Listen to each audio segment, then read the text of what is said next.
Today on Haz Armory, yet more Army bleep ups. Please, make it stop.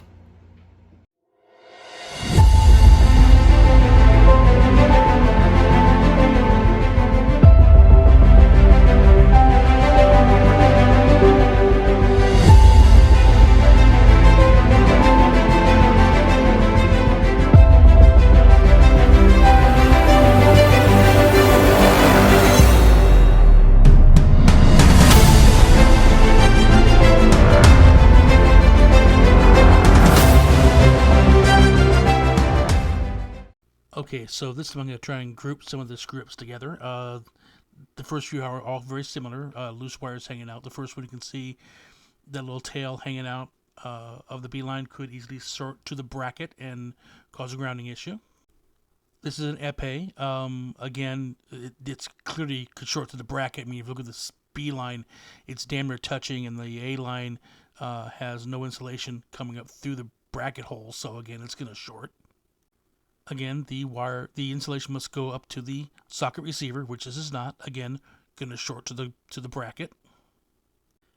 This is the best of the bunch, though it's not really saying much because there's a chance that wire could touch something wrong. Also, that green tape, it's there to prevent it from shorting to the bracket. So how about mounting it correctly next time? And in fact, here's that same weapon. When I pull all the wire out, all of that wire was under the B receiver. You don't need that much.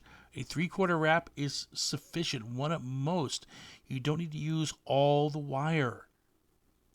And a couple more real screw-ups. This is just a horror show of wiring. There's so much exposed wire that could short all over the bloody place. Same deal here. B and C could easily short.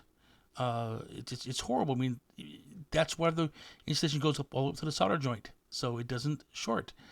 This is less about poor armoring skills, and I think people just don't care to know what to do. And there's no way this one's ever going to work properly. It's shorting all across all three contacts on the pads.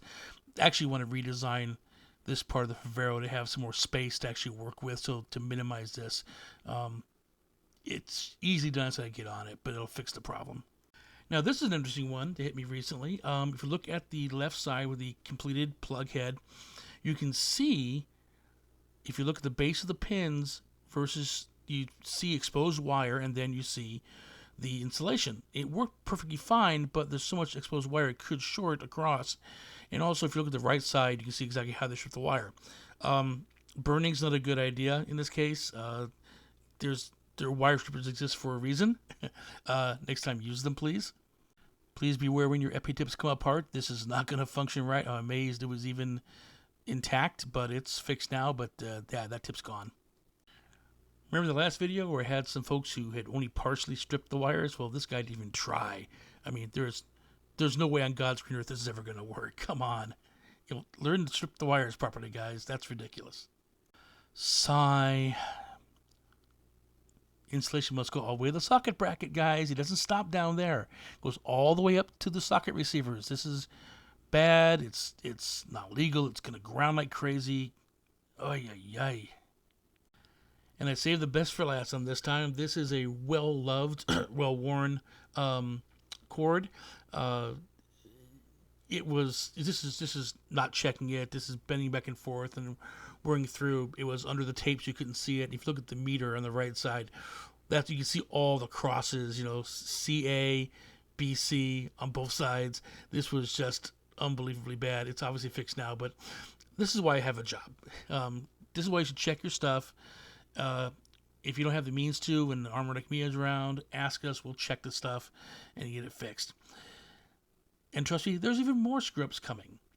Happy armoring.